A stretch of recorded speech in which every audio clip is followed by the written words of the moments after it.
Assalamualaikum warahmatullahi wabarakatuh.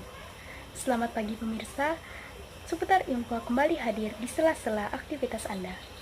Bersama saya Siti Hasanah yang akan memberikan berita-berita teraktual dan terpercaya. Pemirsa, Kementerian Kesehatan mengeluarkan surat edaran pada Jumat 15 Mei 2020 yang mengatur prosedur kepulangan warga negara Indonesia dan kedatangan warga negara asing lewat semua pintu masuk Indonesia. Guna mengantisipasi wabah virus corona, surat edaran itu dirilis setelah ratusan ribu pekerja migran telah pulang ke Indonesia. Berikut liputannya. Protokol kesehatan penanganan kepulangan warga negara Indonesia dan kedatangan warga negara asing dari luar negeri di pintu masuk negara dan di wilayah pada situasi PSBB.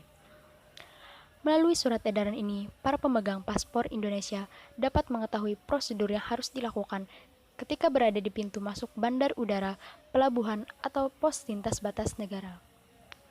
Di samping itu, untuk mengakomodasi warga negara asing yang memenuhi ketentuan pengecualian sebagaimana diatur Peraturan Menteri Hukum dan HAM Nomor 11 Tahun 2020 tentang pelanggaran sementara orang asing masuk negara Republik Indonesia.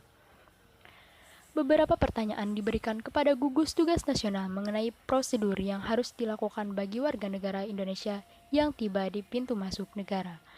Mereka yang tiba di pintu masuk negara wajib mengikuti prosedur karantina kesehatan dan pemeriksaan tambahan yang berlaku di Indonesia.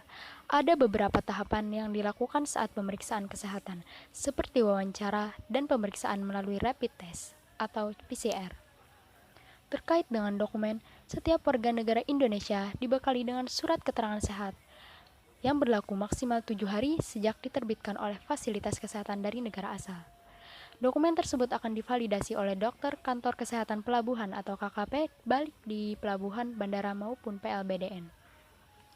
Mereka yang menunjukkan hasil negatif pada surat keterangan tetap melakukan pemeriksaan kesehatan tambahan.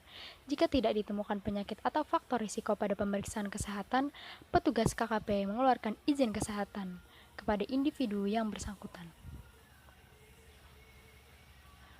Mengantisipasi kemungkinan orang tanpa gejala, mereka yang kembali dari luar negeri direkomendasikan untuk isolasi mandiri di rumah selama 14 hari, menerapkan jaga jarak atau physical distancing, memakai masker dan berperilaku hidup bersih dan sehat. Menyikapi mereka yang tiba dan tidak membawa surat keterangan sehat, KKP akan melakukan pemeriksaan kesehatan seperti rapid test atau PCR. Selama menunggu hasil pengujian, warga negara Indonesia menunggu sementara di tempat karantina yang telah disiapkan. Apabila ditemukan pengujian tes PCR positif COVID-19, warga negara Indonesia akan dirujuk ke rumah sakit darurat atau rumah sakit rujukan di wilayah setempat dengan menerapkan protokol rujukan penyakit infeksi.